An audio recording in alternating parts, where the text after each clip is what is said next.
Bem-vindo ao canal Eclipse da Meia-Noite.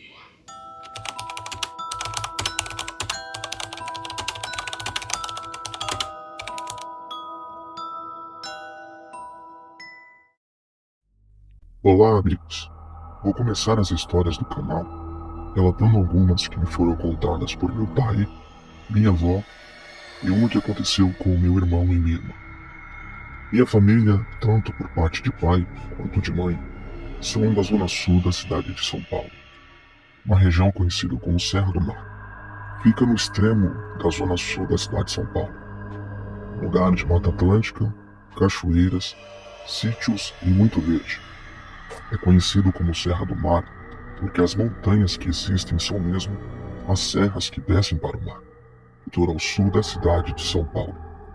Existem rios que nascem neste lugar e desaguam no mar, como por exemplo, as águas da cachoeira do Marcilac, que desaguam bem na cidade de Itanhaém. Quem passar um dia por Itanhaém ou é morador de lá, saiba que o rio que passa bem no centro da cidade nasce em Imbuguaçu, desce a Serra do Mar, ganha o nome de Rio Branco e deságua bem perto, no centro da cidade de Itanhaém. Quem conhece o Marcilac, em Bugaçu, Colônia e Barragem, sabe muito bem do que estou falando. Mata Atlântica, animais e muito verde. Pois bem, desde pequeno eu ouvia essas histórias do meu pai e minha avó. Todas elas aconteceram nas regiões de Imbuguaçu e Parelheiros, nas décadas de 70, 80 e 90. Meu pai contava que sua experiência com o lobisomem foi algo terrível. Ele sempre lembrava da feição de maldade e ódio da criatura que ele tinha visto. Bom, meu avô, pai do meu pai, era um homem que mexia com coisas ocultas. E, desde criança, eu sempre ouvia falar isso dele. Certo dia, meu avô tinha dito para meu pai que era para ele se preparar, pois no dia seguinte teriam que sair muito cedo de casa, pois meu avô tinha que resolver um problema em um lugar distante. Teriam que sair por volta das 3 da manhã. Já no dia de saírem, arrumaram as coisas necessárias e saíram caminhando por estradas de terra que não tinham iluminação.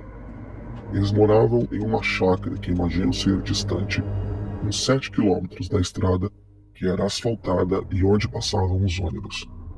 E somente aqui a título de curiosidade, há poucos dias atrás eu fui até o local onde tinha essa chácara. Até hoje, as ruas são de terra com pouca ou quase sem nenhuma iluminação. Fiz questão de ir de noite para ver como estava e parece que não mudou muito, pois ainda é bem do jeito que eu me lembro quando eu ia para lá na época de criança. E isso tem mais de 30 anos. Meu pai e meu avô caminhavam por aquelas estradas iluminadas somente com a luz do lampião que carregavam e com a lua, que estava cheia e brilhava forte no céu. Meu pai disse que em uma certa encruzilhada, do nada, saltou bem na frente deles um bicho e ele descrevia exatamente com essas palavras. Ele era muito alto, uns 2 metros de altura. Era forte, pois dava para ver os seus músculos. Tinha pelos negros e grandes. Tinha grandes garras em suas mãos. Seus olhos pareciam 2 brasas acesas como se tivessem sido tiradas do fogo naquela mesma hora. Suas orelhas eram grandes e pontiagudas. Sua feição era perversa e exalava maldade. Tinha uma cara como se fosse de um cachorro. Seus dentes podiam ser vistos. Meu pai contava que ele, apesar de não ser mais uma criança, ficou com muito medo, diferente do meu avô, que se pôs à frente dele e tirou uma espada da bainha que carregava. Apontou para a criatura, fez uns movimentos estranhos e falou umas coisas que meu pai não entendeu o que era. Diante disso, aquele lobisomem ficou muito bravo. Mostrou seus dentes e sua cara de maldade, mas não avançou neles. Mesmo jeito que ele apareceu para surpreendê-los, ele se retirou. E assim eles continuaram sua caminhada por aquela estrada de terra rumo ao destino deles. Lembro de meu pai me contando essa história quando eu ainda era muito pequeno, e foi a primeira vez que eu ouvi a expressão olhos como 2 brasas acesas. Acho que foi essa uma das primeiras histórias de lobisomem que eu ouvi na vida, e ela me marcou muito, pois Sei que logo depois de ouvir essa história, eu via na televisão o filme Um Lobisomem Americano em Londres. Bom, eu acredito que o lobisomem não os atacou porque meu avô sabia o que ele era e como lidar com aquela situação. Já visto que meu avô mexia com poderes que estão acima da compreensão humana, coisas que só quem entende disso pode falar o que é. A segunda história que eu quero compartilhar aqui era a minha avó por parte de mãe que me contava. Toda vez que eu tinha uma oportunidade, eu pedia para ela me contar essa história, o que ela fazia sem pestanejar. Aliás, ela não contava somente essa, mas muitas histórias diversas que sempre me deixavam com muito medo. Essa minha avó ainda é viva, tem 85 anos. Tive a oportunidade de estar com ela há uns tempos atrás, em um sítio da minha mãe que fica no interior de São Paulo. Pedi para ela me contar a história do lobisomem e, sem ela perceber, gravei. Então, vou deixar vocês ouvirem a história diretamente dela, que mesmo sendo curta e resumida por ela, dá para se ter uma pequena noção do que ela viu e presenciou naquele dia. Posso, não precisa olhar, tá, já tá. Por hoje, quando foi abrir, tá então também. Mas será que alguém passou e abriu, vó? Não sei. Mas do outro lado tinha o pauzinho, a janela não foi. Foi só lá que tava sem pauzinho, eles conseguiram abrir o pedaço. Quem será que ia passar lá e abrir? Será que... Conseguiu, ela deixou aberto lá, eu não sei. Mas será que alguém ia passar e abrir para ficar olhando lá dentro? Não sei. Mas tava de vidro dentro fechado e tava a cortina. A de vidro tá fechada. Só a folha de fora, de madeira. A avó viu a lua ontem? Não. Como tava? Esse negócio do lobisomem vindo na lua cheia, será que é verdade? Agora não existe mais, isso é coisa antiga. Agora não existe Mas mais. naquele dia que a avó viu lá, Faz muito tempo já. mas era lua cheia, a avó lembra? Não lembro. Mas era noite. Era noite. Como é que foi mesmo, vó? Conta de novo.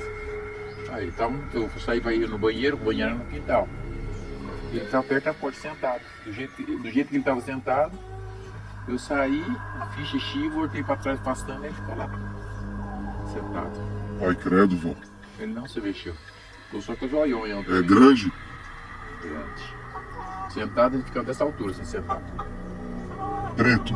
Preto inteirinho. Ele fica pequeno? Que estranho. Mais grande que os pratos, bem mais grande. Quando ele fica sentado, fica pequeno, Pisa? A terceira história e relato que eu quero compartilhar aqui aconteceu com dois irmãos meus e uma tia, irmã do meu pai, que já tinha visto uma vez o lobisomem. A família estava reunida na casa da minha avó, mãe do meu pai. Acredito que devia ser uma data comemorativa, pois tinha bastante gente da família reunida. Meu avô, pai do meu pai, havia falecido não há muito tempo desse episódio. Essa minha tia já não morava na casa da minha avó. Ela tinha sua própria casa que, imagino eu, ser distante uns 800 metros da chácara da minha avó. Pois bem, minha tia precisava ir até a sua casa e chamou meus irmãos para acompanhá-la até lá. Minha irmã mais velha e meu irmão que nasceu depois de mim. Isso era por volta das 9 horas da noite. Me lembro muito bem de vê-los saindo juntos aquele dia. Chegaram até a casa da minha tia sem nenhum problema, mas, na volta, tiveram uma experiência terrível. Depois que minha tia resolveu o que tinha ido fazer em sua casa, pegaram o caminho de volta para a casa da minha avó. No meio do caminho, minha tia falou para meus irmãos fazerem silêncio, pois parecia que ela tinha ouvido barulhos no mato que cercava a rua. Lembrando que a rua ainda era de terra, com pouca iluminação. De repente, minha tia falou: "Não olhem para o lado, andem rápido." Mas falar isso para crianças é o mesmo que dizer: "Olhem para o lado agora." Bom, meu irmão conta que quando ele olhou, viu um ser grande e peludo, com cara de cachorro, que ficou em pé como um homem e olhava para os lados, parecendo buscar alguma coisa e que cheirava o ar, mas logo se abaixou no meio do mato de novo. Vendo isso, eles três dispararam a correr muito. Meu irmão diz que teve que enrolar a mão na camisa da minha tia para poder acompanhá-la, pois se não fizesse isso, achava que não conseguiria correr junto delas. Lá na casa da minha avó, me lembro de vê-los chegando cansados da correria e brancos como um papel.